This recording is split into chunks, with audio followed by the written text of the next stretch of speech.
Let's start with what we know, which is football, right? Ohio State's Bill O'Brien is the leading candidate to become Boston College's next head coach. Now, if you were paying attention to the news on Monday, and we're doing this live on a Tuesday, you know that nearly felt done until it wasn't. So now we have to take a look at Bill O'Brien and find out what his priorities are in as far as being a football coach. Now, you'll know that his last stop was at the New England Patriots, where he was the offensive coordinator. Prior to that, right, he was at Alabama helping groom Bryce Young into a Heisman Trophy winner. We thought that it was going to go well with him and Mac Jones. It did not, right? We'll see what happens with Mac Jones with Gerard Mayo now running the New England Patriots. But suffice it to say that the hiring of Bill O'Brien by Ryan Day got us all up in arms going, okay, tell us what's going on here. Because it feels like with a hire like Bill O'Brien, Ryan Day is going to hand off the play calling privileges and possibly the offensive coordinator title to this man, Bill O'Brien. Now, does that mean that Ryan Day is 100% going to become a CEO head coach and less a play caller head coach? No. I think everything is open to possibility. But now, with O'Brien having accepted this job as offensive coordinator at Ohio State just 19 days ago, and now perhaps looking to be head coach at Boston College, we have a number of other things that we need to entertain here. But first is, I think that Boston College would love to have Bill O'Brien, not just because of his pedigree as an offensive play caller, but also being a former head coach at Penn State and having coached with Nick Saban and Bill Belichick.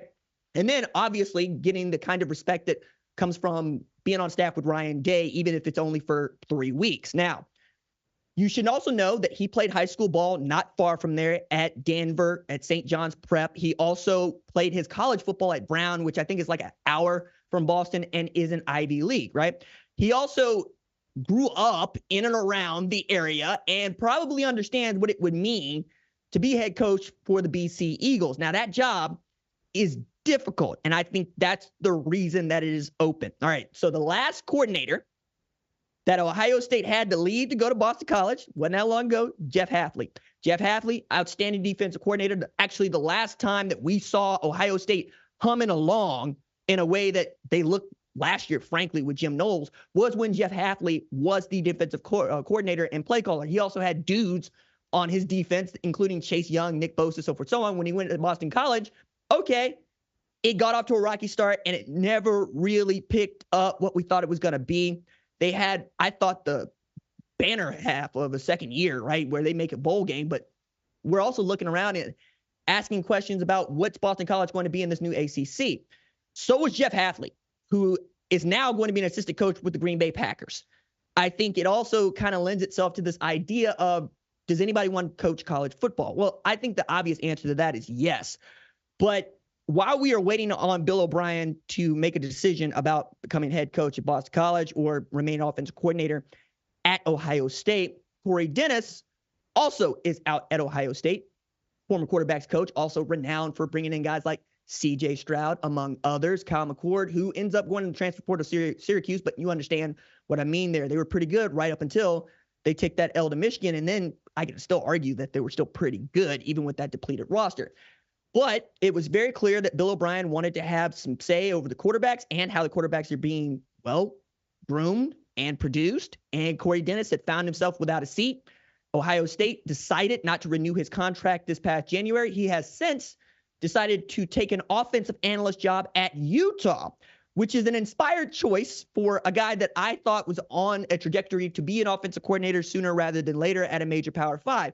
But if you are Kyle Whittingham, and for that matter, Morgan Scalley, who coached defense at Utah, you probably remember Jackson Smith and Jigba and C.J. Stroud absolutely going to work on your defense in the Rose Bowl, and you're going, I would love to know how they were able to do that. And if Cory Dennis can give them any insight into being a much more dynamic and explosive offense, I say take him, even if that's as an offensive analyst role. We'll see what happens with Cory Dennis down the line. But it does mean that you're going to have, if Bill O'Brien decides to take the job at BC, 2 openings on your staff if you're Ryan Day, where you can have 10 on the field assistants. Now, this gives him a lot of flexibility. And if the transfer portal is any indication, money is not the thing at Ohio State. Matter of fact, I don't think money has ever been the thing at Ohio State, right? It's, can you get folks that you want to come down there and do the job?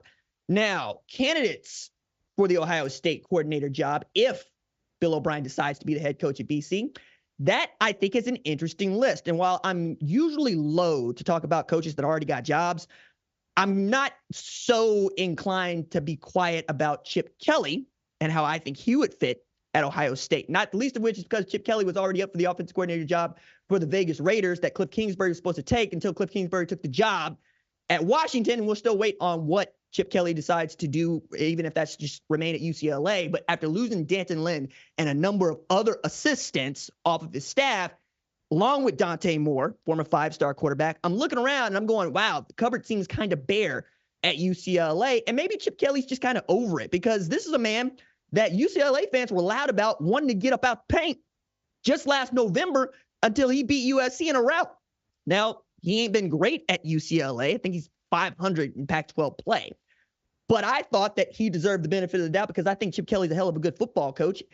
But it's no secret that recruiting is not a thing that he wakes up wanting to do the way that, say, Nick Saban woke up wanting to recruit. He wants to be able to call his offense and run his football program. And I think that Chip Kelly really would like another shot at the NFL level, having not only learned what he didn't know the first time he went to the NFL, but also having this experience being at UCLA as UCLA is transitioning from the Pac-12 to the Big Ten. Kind of like Jeff Hafley, is this what you want to be around for? Do you want to be around for this really rough transition from amateur athletics in college football to what is almost certainly going to be pay-for-play profitability in major college football? But if you just want to call plays for a team that operates like a pro program, I can't think of a better spot than working for Ryan Day at Ohio State. Those guys go way back, with Ryan Day having played for Chip Kelly at New Hampshire. They have a tremendous affinity for each other, and neither one of them was excited about the possibility of having to play against the other one because they know how good they are.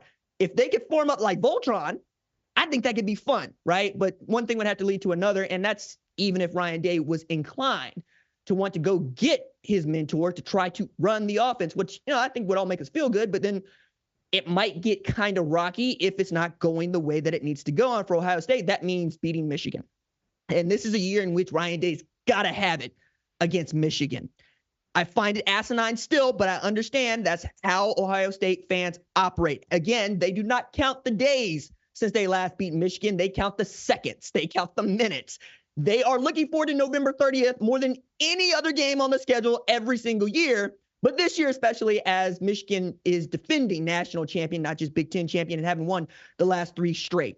Now, I kind of want to get back to this, does anybody want to coach college football discussion? Because I think we're getting in a space where people that don't work in college football are looking at how college football coaches are talking about players making money off their name, image, and likeness, how the lawsuits are kind of flying around, how the finances are getting sort of out of whack in this multi-billion-dollar age of college football. And they're going, why would anybody want to coach in college? Well, we have more opportunities to coach in college than the NFL. Hello, 133 FBS teams, just 32 NFL teams. Okay, that's one. 2, not everybody that wants to coach in the NFL gets the opportunity to coach in the NFL. And if you get that opportunity, you're much more likely to take it because it's not going to come back around that often. And just because you go does not mean it's going to go well. Add in this, we're going to play college football at all levels. Whether or not we're going to play college football on television at all levels, that remains to be seen. But you can still do a hell of a lot of good for you and your family being a head coach and or coordinator and or assistant at the FBS level. We're talking about low end here, $300,000. I don't know about you, but $300,000 goes a long way in my family.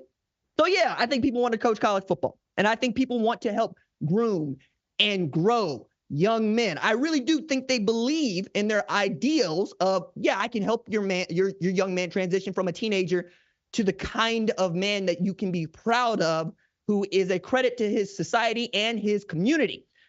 I also think they want to make a lot of money.